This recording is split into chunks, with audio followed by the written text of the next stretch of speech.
Hello guys, good evening all of you. This is Rajesh और स्वागत है आपका अपना चैनल एडू केयर में। तो गाइस, आज हम 8 क्लास इंग्लिश का चैप्टर नंबर 2 देखने वाले हैं और चैप्टर का नाम है a saint's blessing. Let's see and enjoy. In one of the streets of a small village, छोटे से गांव में एक गली थी। There stood a small house, वहाँ एक छोटा सा घर था। In the front garden there stood a mango tree with fine rich fruits hanging on its branch, और गार्डन के बगल में एक आम का पेड़ था जिसके शाखाओं में बिल्कुल काफ़ी सारे मैंगोज लटके हुए थे। The house belongs to 3 brothers, और वो घर था वो 3 भाइयों का था, यानी उस घर में 3 भाई रहते थे। Their parents died when they were at very young, और उनके माता पिता तभी मर गए थे जब वे लोग बच्चा थे। The parents were poor and the mango tree and a small plots of barren land was the only property they had left behind, और उन लोगों के जो पेरेंट्स थे वे भी काफ़ी गरीब थे, ठीक है।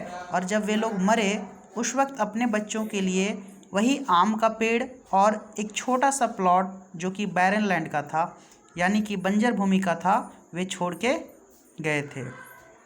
The brothers earns their livelihood by selling the mangoes, और वो जो तीनों भाई थे वे सब अपना जीविका वही उसी आम को बेच करके चलाते थे।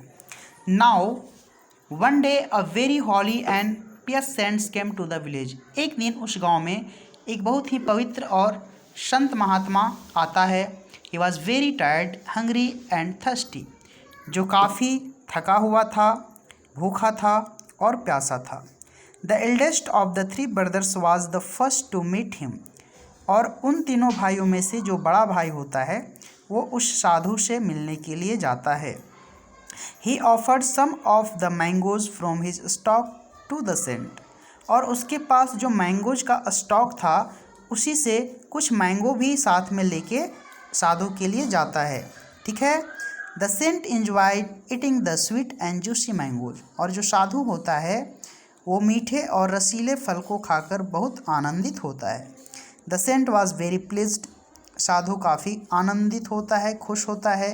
ही आस्क्ड द एल्डेस्ट ब्रदर, और उसने उस बड़े भाई से कहता है क्या, फॉर अ बून, मतलब आशीर्वाद के लिए, कि तुम्हें क्या आशीर्वाद चाहिए। I wish I had a large heard of cattle, मेरी इच्छा है कि मेरे पास काफ़ी सारे कैटल्स हों, है ना, काफ़ी सारे जानवर हों। ही सेड, उसने कहा। So be it, said the saint, ऐसा ही होगा, तथास्तु, साधु ने कहा। द नेक्स्ट मोमेंट, अगले क्षण, the eldest brother found himself surrounded by many cows and oxen, और कुछ ही क्षण पश्चात जो बड़ा भाई है वो देखता है कि उसके चारों तरफ काफ़ी सारे गाय और बैल होते हैं। The saint then met the second brother, उसके बाद जो साधु है वो दूसरे भाई से मिला। He too presented the saint with some fine mangoes, और उसने भी उस साधु के लिए आम लेकर दिया। The saint was pleased with him as well, जैसा कि साधु ने भी आम खाकर काफ़ी आनंदित हुआ। He asked him to ask for a boon, और उसने दूसरे भाई को भी आशीर्वाद के लिए कहा, ठीक है। Make this barren land fertile, इस बंजर भूमि को उपजाऊ बना दें। द सेकेंड ब्रदर से, दूसरे भाई ने कहा कि हे महात्मा, ये जो हमारे पास ज़मीन का टुकड़ा है जो कि काफ़ी बंजर है, आप इसे उपजाऊ बना दें। So be it, said the saint, ऐसा ही होगा, तथास्तु, साधु ने कहा। The next moment the barren land became fertile, और कुछ ही क्षण बाद जो बंजर ज़मीन था वो भी उपजाऊ हो जाता है। The young man was overjoyed, और जो यंग मैन था वो काफ़ी आनंदित हो जाता है, काफ़ी खुश हो जाता है।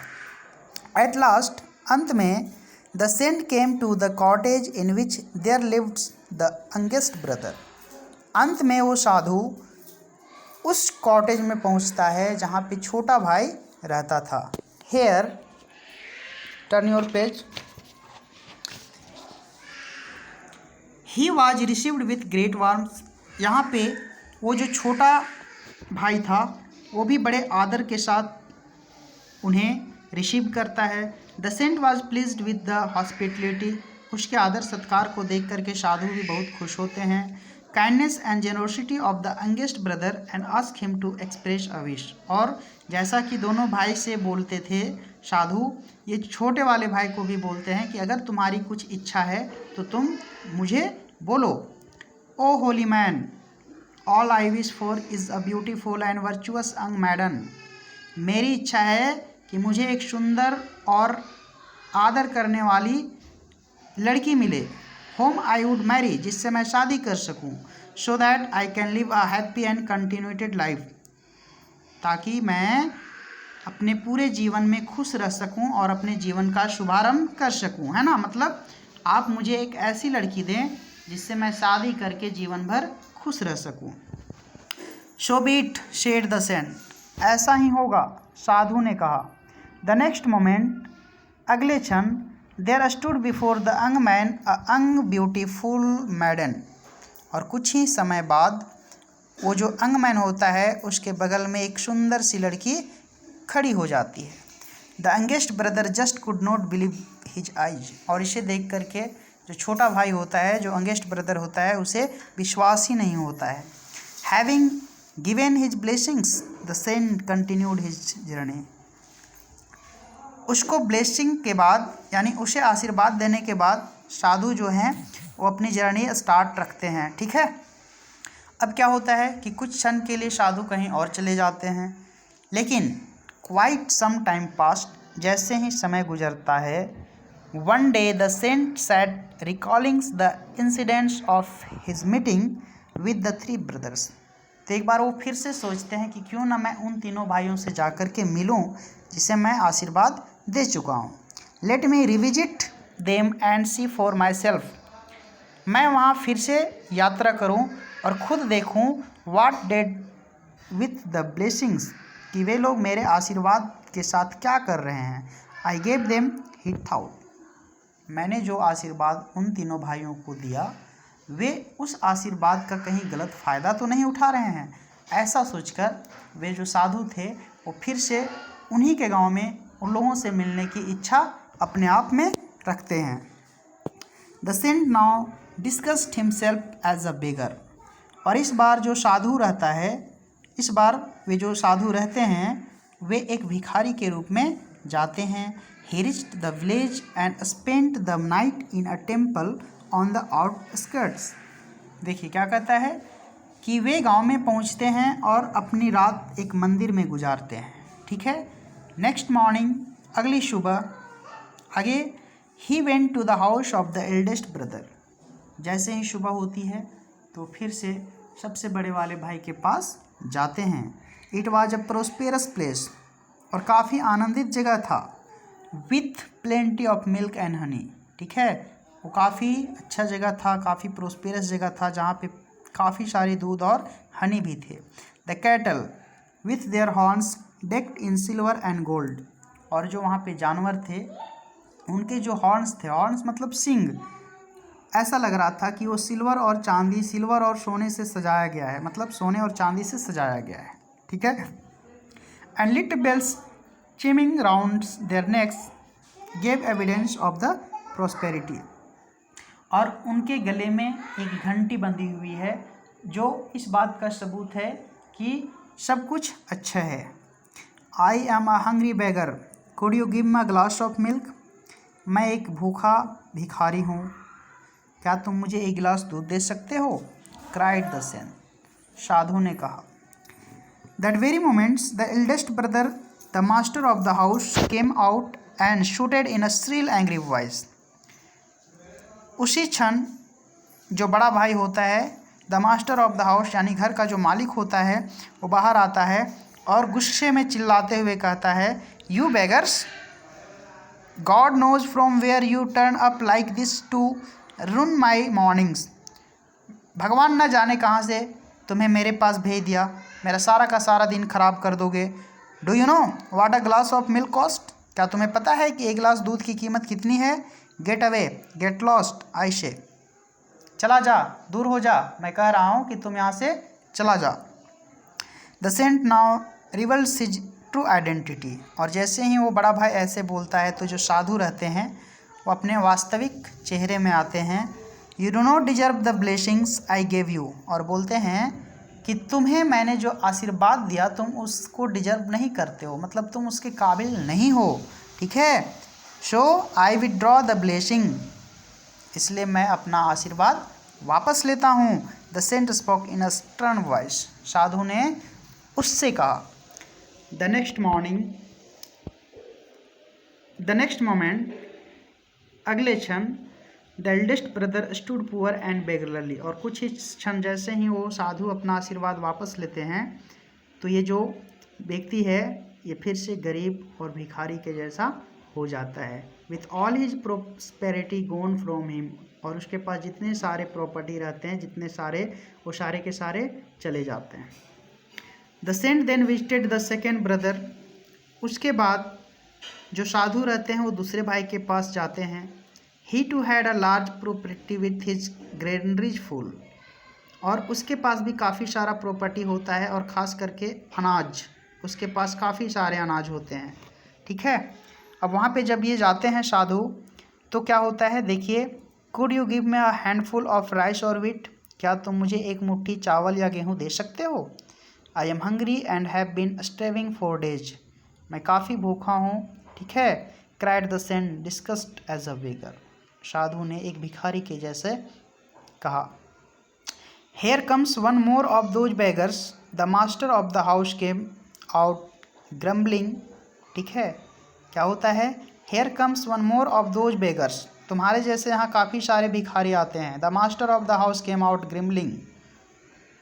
जो घर का मास्टर है यानी जो दूसरा वाला भाई है वो गड़गड़ाते हुए, मतलब अपने मन ही मन बड़बड़ाते हुए आता है। Have I started an alms house you think? तुम्हें क्या लगता है कि मैं तुम जैसे भिखारियों के लिए यहाँ पे अनाज जमा करके रखा हूँ? The saint immediately reveals his true identity. और फिर से साधु जो है सो अपने वास्तविक चेहरे में आते हैं। And said in a stern voice. और कहते हैं I withdraw the blessing I gave you, कि मैं तुम्हें जो आशीर्वाद दिया था उसे मैं वापस लेता हूँ। For I find that you don't deserve it. और शायद इसलिए कि तुम उस ब्लेसिंग के काबिल नहीं जो मैंने तुम्हें दिया था। अब क्या होगा देखिए। The next moment the second brother stood helpless. कुछ ही क्षण बाद जो दूसरा भाई रहता है वो भी हेल्पलेस हो जाता है। For all his large granaries and all his property vanished. और उसके पास भी जितना संपत्ति, जितना धन संपत्ति था वो सारे का सारा वानिस्ट हो जाता है, बर्बाद हो जाता है। The saint finally went to the place of the youngest brother. और अंत में जो साधु है वो सबसे छोटे वाले भाई के घर में जाता है, ठीक है। A cold wind was blowing and it was already evening. ठंडी ठंडी हवाएं बह रही थी और शाम हो चुका था। I am a beggar. मैं एक भिखारी हूँ। I am extremely tired. और मैं काफ़ी थक चुका हूँ। There is a cold breeze outside. बाहर काफ़ी सारी ठंड हवाएं चल रही है। Soon it will be night. और बहुत जल्द रात हो जाएगा। Could I find shelter under your roof? क्या तुम्हारे घर के नीचे मुझे थोड़ी सी जगह मिल सकती है? The Saint cried. साधु ने कहा। The young man who was the owner of this large and prosperous state. देखिए, यंग व्यक्ति जो उस पूरे स्टेट का मतलब प्रॉपर्टी होता है, संपत्ति होता है ना, जो उस पूरे संपत्ति का मालिक था, बाहर आया। On hearing the voice of the beggars. साधु की आवाज़ को सुन करके, भिखारी की आवाज़ को सुन करके। Why sure you will find shelter for the night? क्यों नहीं, वाई श्योर है ना, you will find shelter for the night, क्यों नहीं, तुम्हें रात के लिए यहाँ पे आश्रय जरूर मिलेगी। Lucky indeed is the householders who has a guest visiting him. है ना, हम कितना भाग्यशाली हैं कि आपके जैसे गेस्ट हमारे पास आए हैं। The young man said. Young man ने कहा। At the same time holding the door open for the beggars to enter, और उसी वक्त वह जो है सो दरवाज़ा खोल देता है साधु को इंटर होने के लिए। ठीक है, अब देखिए क्या होता है। The wife of the young man took care of the guest, वो जो थर्ड वाला जो भाई था उसकी जो पत्नी थी उसने भी साधु का अच्छा ख्याल रखा। The young man sat chatting with him till late into the night, और काफ़ी रात तक वो जो व्यक्ति था वो साधु के साथ बातें करता है। The next morning he was brought a cup of milk and some fresh fruits, और अगली सुबह वो साधु जी के लिए एक कप मिल्क लाता है और फ्रेश फ्रूट्स लाता है। ठीक है, ताज़ा फ्रूट्स लाता है। He was treated with all the warms, उससे जितना हो सका पूरे आदर से उनका इज्जत किया। Which is usually shown towards a very important guest, और ऐसा माना जा रहा था कि वो साधु उनके लिए एक अति महत्वपूर्ण अतिथि थे, है ना, एक बहुत ही इम्पॉर्टेंट गेस्ट थे। अब देखिए क्या होता है। The saint was pleased with the young man and his wife, साधु उस व्यक्ति के और उसकी पत्नी से काफ़ी खुश होते हैं। He now revealed his true identity as the holy man, और वो पुनः अपने वास्तविक चेहरे में आते हैं। ठीक है, साधु के रूप में आते हैं। The man and his wife immediately recognised him and bowed to him, और जैसे ही वो अपने वास्तविक रूप में आते हैं तो जो व्यक्ति था और उसकी जो पत्नी थी वो पहचान लेते हैं और तुरंत उसके सामने अपना सर झुका देते हैं। The saint expressed his happiness at finding that riches and not made them proud and heartless, उस चीज़ को देख करके साधु काफ़ी खुश होते हैं कि यह इतना खुश होते हुए भी, इतना धनी होते हुए भी इसके अंदर घमंड और हार्टलेस नहीं हुआ। Their virtuous conduct had to be rewarded, वास्तव में इसे रिवार्ड देना चाहिए। ठीक है, ऐसा वो साधु सोचते हैं। अब देखिए क्या होता है। The saint now ask them to visit a certain spot to the fourth of the village. अब क्या होता है कि जो साधु रहते हैं वे उन लोगों को कहते हैं कि गांव के उत्तर दिशा में आप जाओ। Where stood a large banyan tree, जहाँ पे एक बड़ा सा बनियान ट्री है। बनियान मतलब बरगद का पेड़ है ना। If the young man and his wife visited the spot the next night when the moon was full, और वो व्यक्ति और उसकी पत्नी पूर्णिमा के दिन वहाँ जाते हैं। They would find a gift waiting for them, और वे लोग देखते हैं कि वहाँ पे एक गिफ्ट उन लोगों का इंतज़ार कर रहा होता है। This was the saint's blessing, और यह कुछ नहीं बल्कि उसी साधु का ब्लेसिंग था। ठीक है, as instructed by the saint, जैसा कि साधु ने इंस्ट्रक्ट किया था। The young man and his wife went to the spot at midnight, जैसा ने साधु उन लोगों को बताया था, ये दोनों मिडनाइट को वहाँ पे पहुँचे। There it was a large pot full of gold coins, और वहाँ पे देखते हैं कि एक बर्तन में जो कि पूरे सोने से भरा हुआ है ना, गोल्ड कॉइन से भरा हुआ है। दे टुक इट, वे उसे लेते हैं। Receiving it as part of the saint's blessing, साधु का आशीर्वाद समझते हुए वे उसे प्राप्त करते हैं।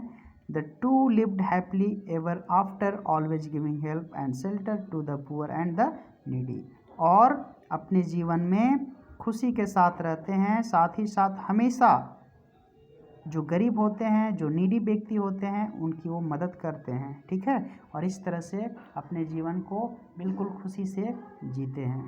तो ये था बच्चे आपका चैप्टर नंबर 2 का। अब आपको ये स्टोरी कैसा लगा आप मुझे कमेंट करके ज़रूर बताएं, और इसी तरह का चैप्टर डिटेल के लिए आप मुझे ज़रूर कमेंट करें। आपके हर इच्छा को मैं पूरा करूंगा।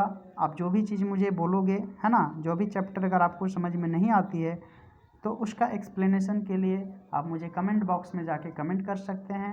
मैं आपका कमेंट के बाद पुनः जो भी चैप्टर होगा उसका हिंदी एक्सप्लेनेशन आपके सामने रखूँगा।